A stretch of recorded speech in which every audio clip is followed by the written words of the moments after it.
आप तक लेकर आ रहे हैं, जिसके अंदर एक स्टार स्टडेड कास्ट है और अपनी 2 एपिसोड्स के अंदर ही धूम मचा दी है, सोशल मीडिया पे भी और टेलीविज़न पे भी। अब इस स्टार स्टडेड कास्ट और इस प्यारे से वेंचर का कि जो एक बहुत कॉम्प्लेक्स कहानी लेकिन सेंसिटिव कहानी एट द सेम टाइम, जो सोसाइटी के अंदर हर घर की कहानी होती है, लेके आ रहे हैं। आपका क्या ख्याल है कि ये चीज़ हमें करनी चाहिए और ड्रामों में भी, या ये नहीं करनी चाहिए? डेफिनेटली करनी चाहिए। इंपॉर्टेंट ये है कि आपके ड्रामे, आपकी आर्ट्स जो है ना, वो आपके माशरे का असल चेहरा, टैबू टॉपिक्स को दिखा रहे हैं या नहीं दिखा रहे, और उनकी डिटेलिंग इस तरह से की जा रही है या नहीं की जा रही कि आप असल चेहरा देख सकें कि एक इंसान जिसकी इतनी लेयर्स होती हैं, क्या वो सही तरह से ड्रामे के अंदर पोर्ट्रे हुआ है या नहीं हुआ। कास्ट में कौन कौन शामिल है आपको बता देते हैं। एहसन खान है, उर्वा हुसैन है, सैफ अली खान और सानिया सईद साहिबा जो हैं वो मरकज़ी किरदारों के अंदर नज़र आ रही हैं, जबकि इसकी डायरेक्शन जो है वो की है सैफ़ी हसन साहब ने, और जो राइटर हैं इसकी मेरी बहुत ही फेवरेट हैं उमेरा अहमद साहिबा।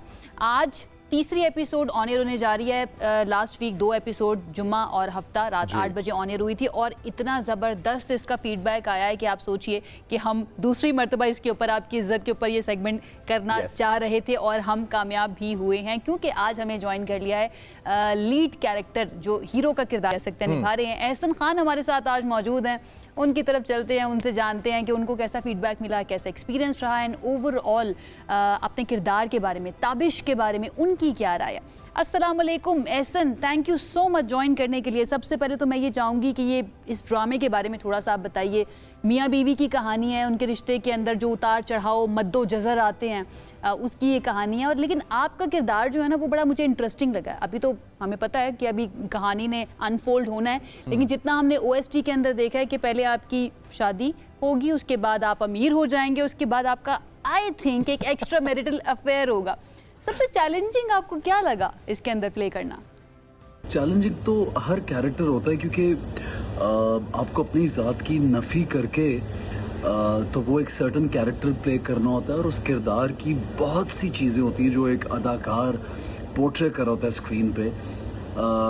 एज, उसका बैकग्राउंड, उसकी एजुकेशन, उसका अंदाज, उसका स्टाइल, उसका घर, उसका चलना उठना बैठना, तरीकाकार, वो पूरी कंटिन्यूएशन होती है जो पूरे ड्रामे में एक कैरेक्टर बना के उसको लेके चलना होता है, which is quite challenging for an actor on its own. बहुत सी चीज़ें पता नहीं चलती, व्यूअर को देखने में बहुत आसान लगता है, लेकिन एक एक्टर जब कैरेक्टर को लेके चल रहा होता है तो उसके लिए काफ़ी चैलेंजिंग होता है। ये जो आपने इज्जत, तवज्जो और मोहब्बत की बात की, मैं ये समझता हूँ कि ज़िंदगी में कोई भी रिश्ता जो होता है ना, वो ऑनेस्टी के बगैर आगे बढ़ ही नहीं सकता, सिंसेरिटी के बगैर आगे बढ़ ही नहीं सकता।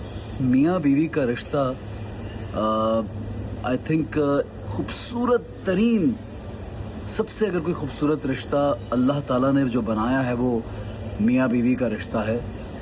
और हम देखते हैं हमारे माशरे की कहानियाँ हैं जिसमें सिर्फ और सिर्फ ये हमारे माशरे की नहीं, ये पूरी दुनिया में ऐसा होता है कि किस तरह से बीवियों की या शोहरों की बेकदरी की जाती है। और अगर कामयाब रिश्ता कोई चाहता है तो दूसरे की ज़रूरियात, दूसरे की ख्वाहिशात, दूसरे की चीज़ों को निगलेक्ट मत कीजिए। आप दूसरों को जब आप इग्नोर करते हैं, निगलेक्ट करने लग पड़ते हैं, चाहे वो आपके पेरेंट्स हों, चाहे वो आपके मियाँ बीवी हों, बहन भाई हों, बच्चे हों, माँ बाप हों, आप एक दूसरे का एहसास करना छोड़ देंगे तो रिश्ते आगे बढ़ नहीं सकते। और अल्लाह ने हमें दुनिया में रिश्तों में बांध के भेजा ही इसलिए कि हम एज ए सोसाइटी आगे बढ़ें और साथ चलें, और वो रिश्ते कामयाब ही सिर्फ एक दूसरे की एहसासात और तवज्जो से हो सकते हैं, उसके बगैर कभी कामयाब नहीं हो सकते। ये जो बात इन्होंने कर दी है ना आयशा, कि सोसाइटी चले आगे इसलिए अल्लाह ने हमें रिश्तों में बांध के भेजा। आई थिंक सिंसेरिटी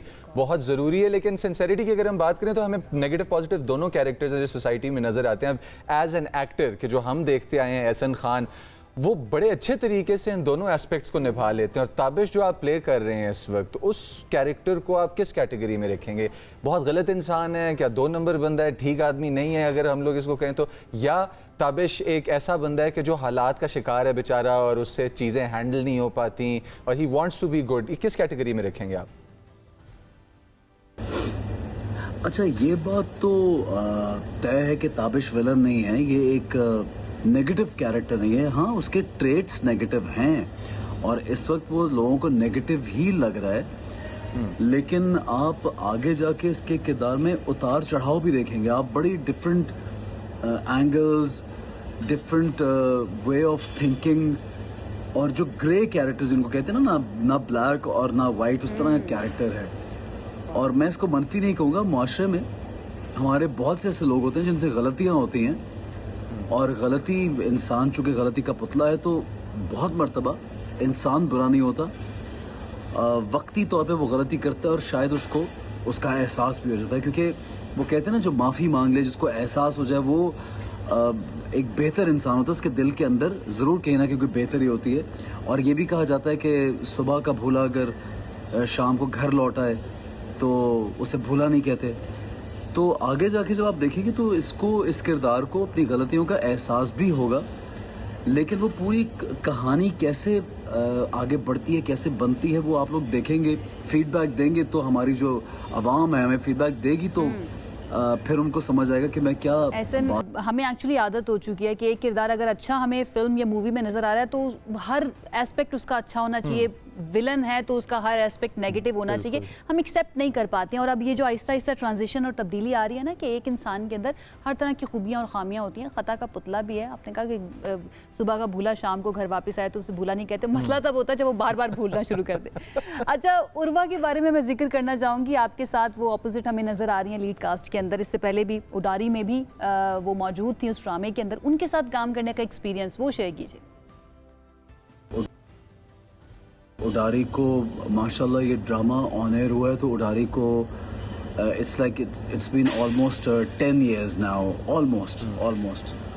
और अभी तक लोग उस प्ले से हमें याद करते हैं, मुझे याद करते हैं, तो बड़ी खुशी होती है कि उस प्ले से याद किया जा रहा है, क्योंकि वो एक बड़ा ज़बरदस्त प्ले था। तो उर्वा हम दोस्त हैं, और आई थिंक मैं उर्वा के लिए ये ज़रूर कहना चाहूँगा कि एक बेहतरीन अदाकार है उर्वा, और एक बेहतरीन इंसान भी हैं, और बहुत इंटेलिजेंट लड़की है Urwa. She is a wonderful person.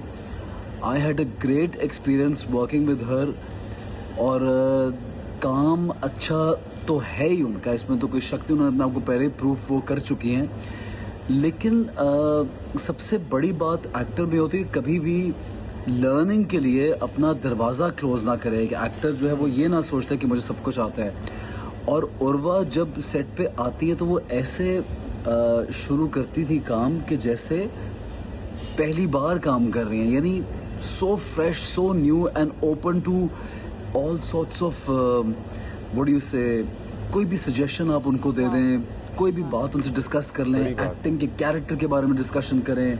Saifi भाई और वो बैठ के आधा घंटा डिस्कशंस होती थी। और आई थिंक उर्वा उन एक्टर्स में से है कि जो वक्त से पहले सेट पे पहुंचना, काम मेहनत के साथ पूरे सीन्स याद होना, तैयार फौरन 2 मिनट में होना।